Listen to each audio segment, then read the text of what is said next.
passion, passion, passion is easily the most important thing that an entrepreneur needs to have. This flag I had made when we got into TechStars. So that says Hic sunt dracones, which stands for Here There Be Dragons, or it's Latin for Here There Be Dragons. So this is like what they used to put on old maps. They would navigate and they didn't know what was in the waters and they were kind of afraid and unsure of what it was. And so I had this made for the beginning of TechStars for day one because the idea was we didn't know what we were getting into.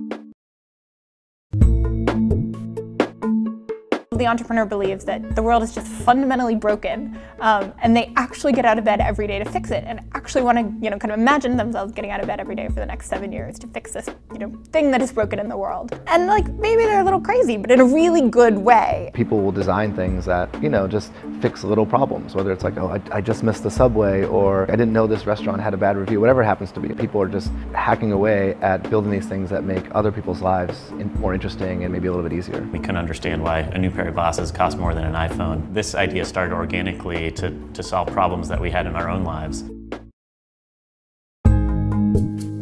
None of us were entrepreneurs in high school or college, and that none of us started little, lawn care companies or lemonade stands. I think the biggest thing about entrepreneurship is comfort with ambiguity. I never actually know anything about what I'm doing when I started.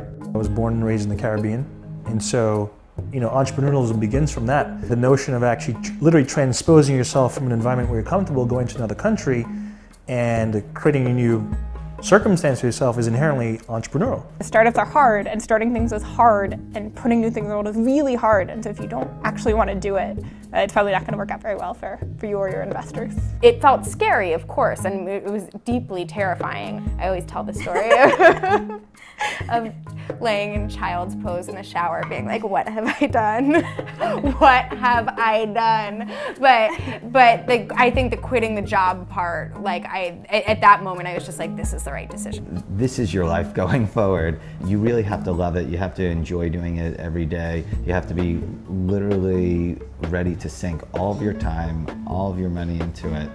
So spend time really thinking about, is this an idea that I want to wake up to working on every day? I live on very little sleep. I'm high energy, but I love what I do, so it's great. I wake up in the morning about 5 o'clock, go through a series of developer product meetings, find out where everything stands for the day. Once you get a handle on that, you either have to go meet someone for dinner or do an event at night. You're asleep by at least 1 o'clock, so it leaves you a good 4 hours of sleep.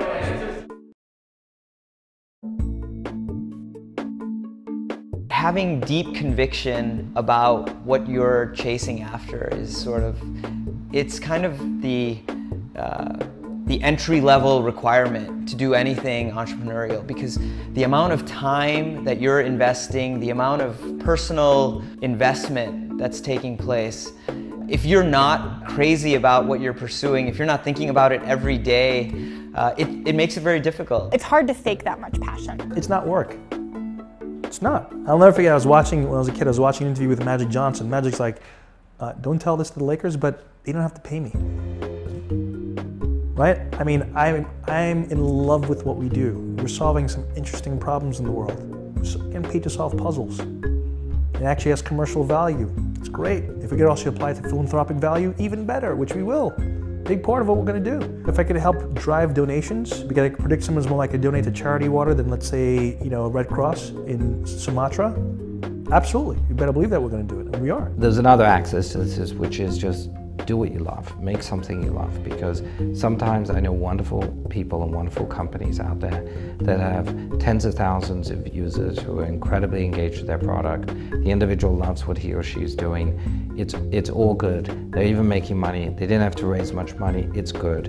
And they're just doing what they love. One thing that we do want, a sense we want them to leave with, is that yes, they can change the world. Those dreams that they have, they can make them a reality.